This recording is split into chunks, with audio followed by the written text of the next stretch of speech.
Hi, this is J.D. Ingram of the Charleston Pipe Band, and I want to welcome you to my series on how to be a great piper in 3 steps.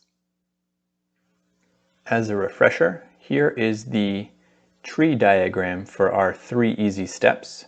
Stay tuned as we dive into today's topic, play the right note. Part of our topic on having clean playing, which is part of the first step, having good fingers. Let's talk for a moment about why playing the right note is so important. Well, playing the wrong note changes the musical idea and ruins the impact of the tune. The key skills to know are knowing the key of the tune.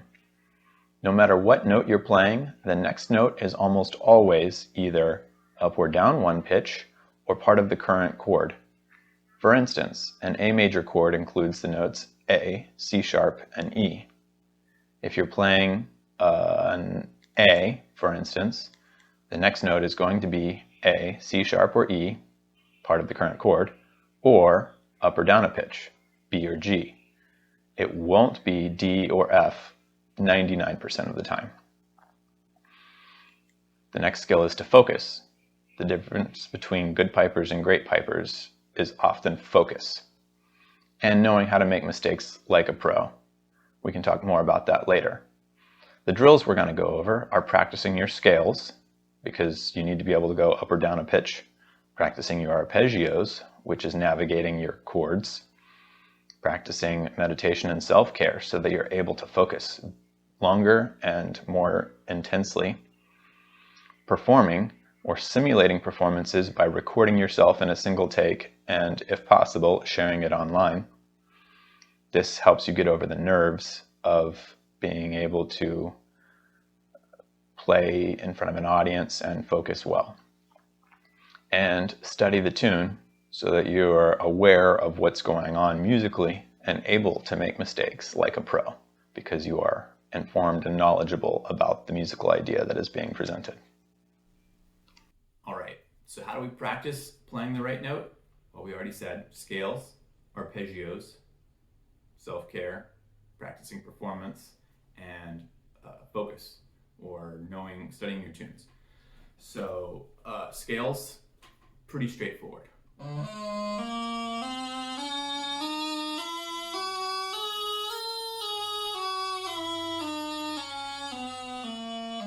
That's probably the first thing anybody who's ever attempted the bagpipes has practiced, and should be second nature, but if it's not, work on that. Probably something that's not second nature for a lot of you is arpeggios. So things like the A major chord.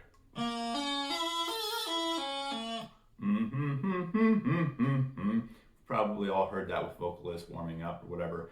You maybe don't know why if you're not somebody with a background in music theory, but basically in a traditional Western scale, every other note tends to harmonize in a way that is pleasing to the ear. So when you're working your way through a musical thought, a lot of times they will pick those notes that sound good together, or maybe even play them over each other for harmonies or seconds.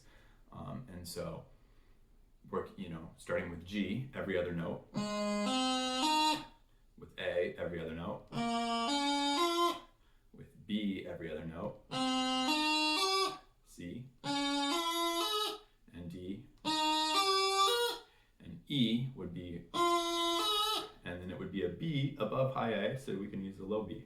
And with F, same idea.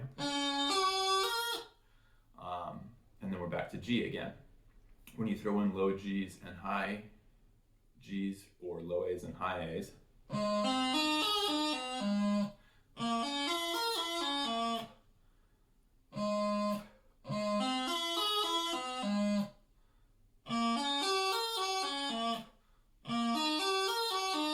you've got a couple different options in there. And so knowing those and practicing them is a great way to just get your fingers in the habit of which note crossings are most common, being able to know that your fingers are going to automatically go to those easily, and that you're not going to bumble around or have crossing noises or anything else like that, which are more topics for later. But that's the method. Those are the things that I practice the most when focusing on this topic. And of course, ways to just get inside your head better. There's some great books out there. I would recommend, or I've had recommended to me, books like Finding Bagpipe Freedom by the Piper's Dojo, Andrew Douglas and Camille Late. Or there's a series of books, and I'll probably link them, that are about methods for practicing music that kind of rewire your brain, things, and just there's some great stuff out there, and so I will try to put a list in the description. So yeah, and then when it comes to studying the tune, take a really common tune like Scott and the Brave. When you look at the notes that are held or that exist in the first, let's say, 2 bars, A, B, C, A, C, E, A, right? A, C, E, and A. That's your A major chord that I was just showing you. So if I'm playing along with Scott and the Brave, and I have the mental wherewithal, because I'm focused, of knowing that, oh crap, I'm not sure what part of the, if I am repeating the line, or if we're whatever. If I went,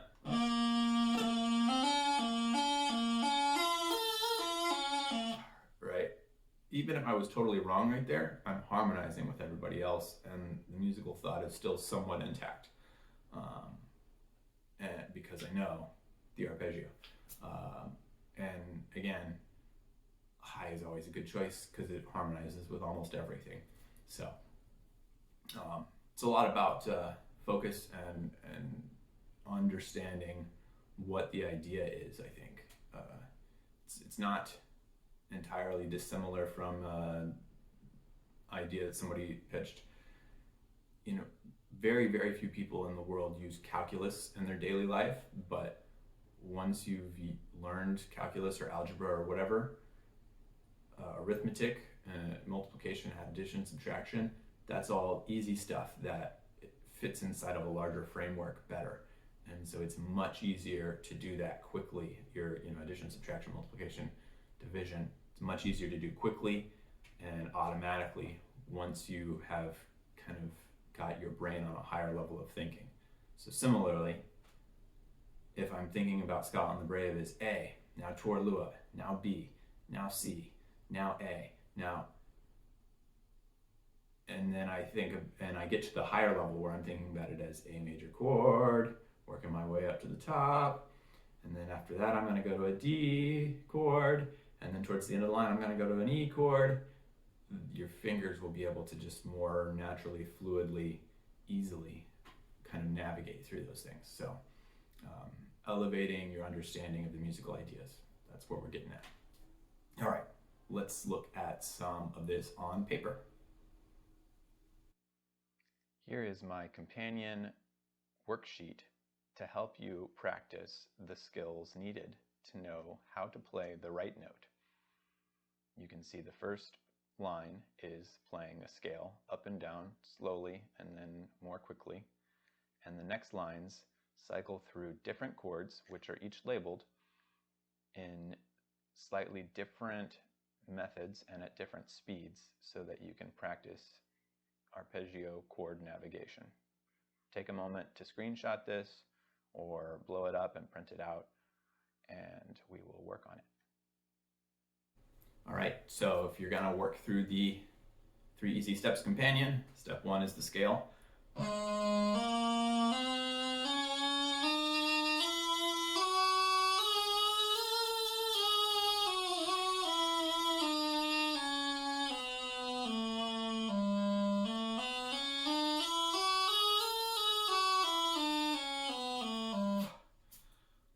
I just did it in 2 tempos. You could certainly expand this into 3 or 4 tempos. You could do triplets after that.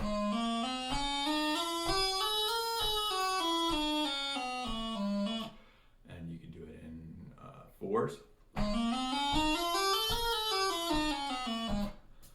However you want to do it, just making sure that that's smooth. Then arpeggios.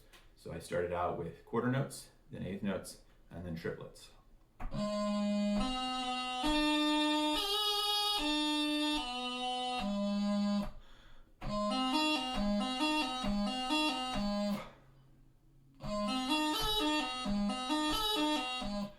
the second line on the page, the fourth line on the page, and the what is that? Second, third, and fifth lines on the page. Looking at the music right here, and you can go through each chord at that same progression. These are just recommendations. These are what I work with the band, but it's just to show you, here's the notes in the chord, here's the arpeggio you can work on. You can come up with your own note patterns. One that I've seen a lot is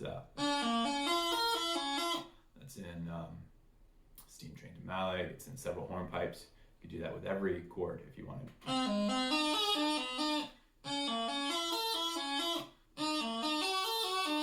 Right, something like that. Play with it. Get familiar with these and work on them and different methods. But start slow, start easy, get familiar, elevate your practice, and you will hopefully always be able to play the right note, or at bare minimum, make mistakes like a pro, where you're playing something that is still within the musical thought. All right, guys, that's it for this topic. Let me know if you have any questions.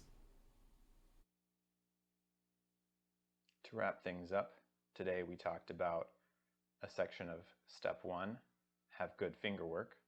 Part 1, have clean playing, which is focusing on the actual real notes of the tune. And we focused most closely on the sub-step, play the right note, because it's absolutely important if you're trying to play and convey a musical idea. Have a great day, guys. Thanks for joining.